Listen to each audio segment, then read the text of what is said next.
I've seen a lot of things in my years in and around this league. I've seen locker rooms torn apart by ego, and I've seen teams built on trust.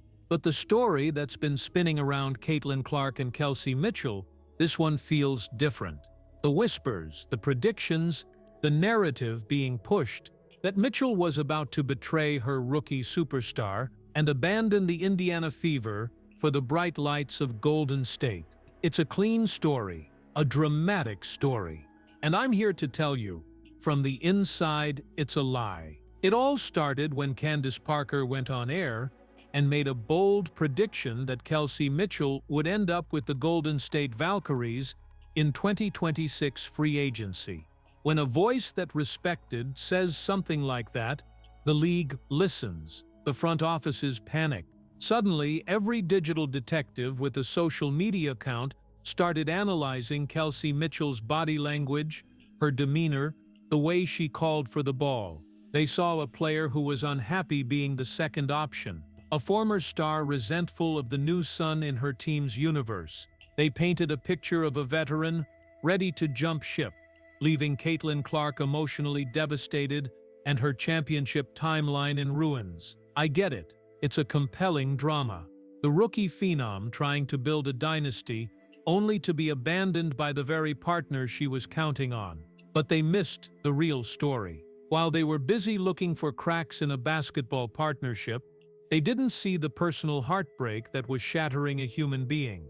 The real breakdown wasn't about a contract negotiation or a role on the team. The real breakdown happened in March 2024, in private, away from all the cameras. It happened when Kelsey Mitchell got the news that her father, her OG best friend, had died unexpectedly at just 56 years old. Think about that. You're at the top of your game, preparing for the most anticipated WNBA season in history, and your world is ripped out from under you. The competitor's narrative wants you to believe Mitchell was quietly stewing over her shot attempts. I'm telling you, she was grieving. She was so broken that she later revealed she didn't know if she would even play the 2024 season at all. That's the truth behind the subtle shifts in her on-court demeanor. It wasn't resentment towards Clark, it was a daughter mourning the loss of her hero. This is the side of professional sports nobody talks about. The pressure to perform, to be on every single night, while carrying a weight that would crush most people. The league doesn't sell tickets with stories of grief. It sells them with conflict. So they manufactured one. They created a narrative where Clark was the potential victim of betrayal. But what was really happening inside that locker room? What was happening behind closed doors? When the media wasn't watching, Caitlin Clark wasn't watching her back. She was offering a shoulder to lean on.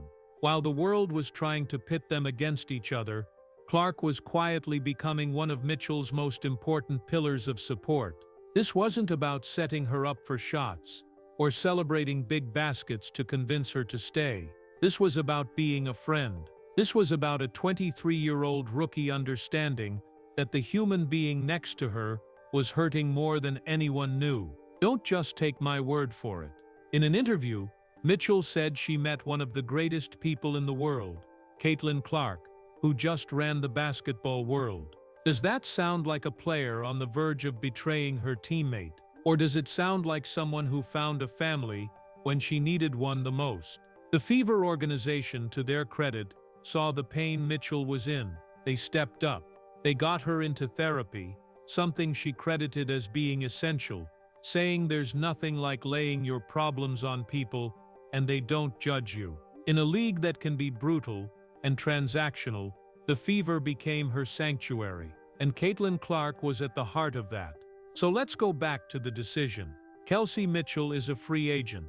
Candace Parker's prophecy is hanging in the air. Golden State is waiting, with championship ambitions and a starring role to offer. This is the moment the narrative spinners were waiting for. The moment of betrayal that would prove them right. They expected her to take the money, to reclaim her spot as a primary option, to leave Clark and the Fever behind.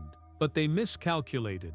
They didn't understand what had been forged in the fire of that personal tragedy. They didn't understand the bond that forms when someone helps you through the darkest days of your life. This decision was never about basketball. It wasn't about being a primary or secondary option. It was about loyalty. A loyalty that runs deeper than any contract. When Kelsey Mitchell ultimately re-signed with the Indiana Fever in January 2025, it was an answer to every speculator and rumor monger in the league. It was a statement. Clark and teammate Aaliyah Boston immediately celebrated the news on social media because they knew what it meant. It wasn't just keeping a great player, it was keeping a sister. Mitchell herself said it best. Indiana has been my second home since I went pro, so this is the only city I know. She chose home. She chose the people who saw her not just as a scorer, but as a grieving daughter who needed help. She chose the team that provided therapy and the teammate who provided friendship.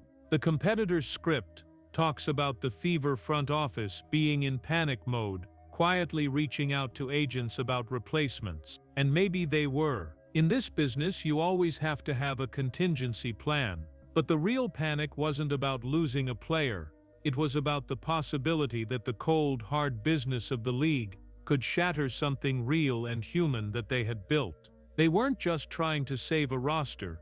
They were trying to protect a family that had just weathered the worst kind of storm. The story they wanted to sell you was Clark's meltdown over Mitchell. But the real story, the one that happened when the lights were off, is Clark saves Mitchell after a devastating breakdown. She didn't save her with a perfect pass or a game-winning shot. She saved her by being a good person, by reminding her that even when your world feels like it's ending, you're not alone. That kind of loyalty is rarer than a championship trophy, and it's what will actually define the future of this Indiana Fever team. It's the foundation they're building on. Not stats, not contracts, but the unbreakable bond between two women who faced a tragedy and chose to face it together. But here's the question that keeps me up at night. This time humanity won, loyalty won. But the league's thirst for drama is never ending. Mitchell and Clark overcame this, but the machine will keep looking for new cracks, new narratives to push. Now that this bond is public, will their opponents try to use it against them? Will the media twist this story of support into a new kind of pressure? They proved they can handle a personal storm, but the professional one is always brewing, and there are whispers that the front office knows the real threat to their chemistry isn't gone. It just wasn't who everyone thought it was. The clock is ticking, and we'll be here to watch what happens next.